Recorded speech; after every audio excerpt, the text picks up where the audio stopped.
There's something special happening in this room. There are people turning out because they really feel they can make a difference if their voices are heard and if they're asked to engage. And we've asked people to come out. We've gotten hundreds and hundreds of people, and they've been giving us ideas. But more than ideas, they've been giving us a passion and an energy, and most of all, a sense of hope that we can make a difference. And it's that passion, it's that energy, it's that hope that's feeding the whole Youth and Families initiative.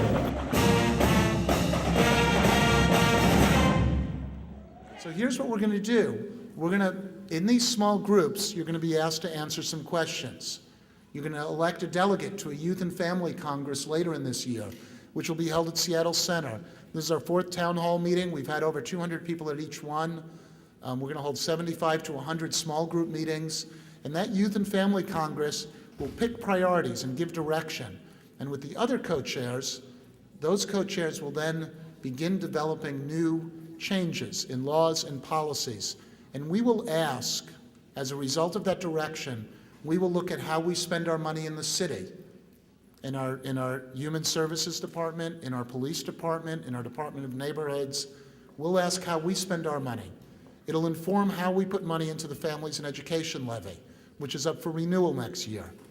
I see an amazing diversity of people trying to struggle with what ideas they can give to the people in power for the sake of their children. That's what I see.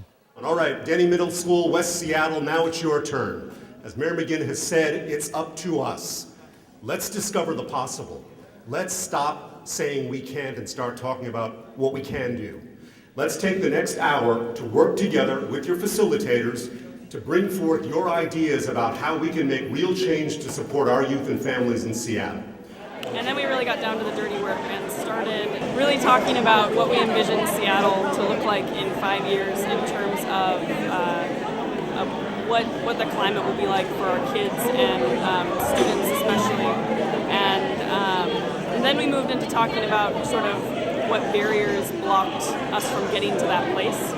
And after that, opened it up to ideas that anyone had about solutions, ways that we can get there. And we really tried to focus these solutions on what we can do, what citizens can do, and what citizens can ask people like the mayor, the school board to do, as opposed to big national or state level issues. So the emphasis was really on sort of grassroots, what can we drive.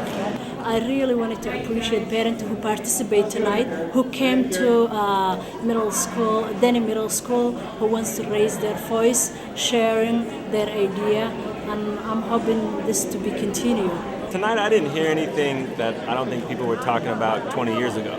It was some of the similar themes that have been going on for decades, and I think the difference is the approach, and that this is a fairly significantly intentionally grassroots effort that later in the year could actually create some change. So at this point I'm assuming the best, that it will be a very positive experience and give a large mandate, which I think has been waiting in the wings for quite a while to happen. The mayor can take that mandate and create some action within the city and outside the city. And luckily he'll have the voice of the people behind him to make that mandate heard loud and clear. Certainly, if there's a will to change the education and save our children, we can do that also.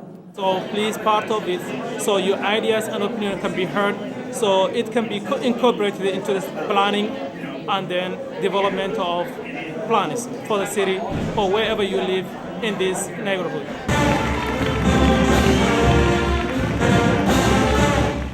Hi, I'm Mike McGinn, the new mayor of Seattle.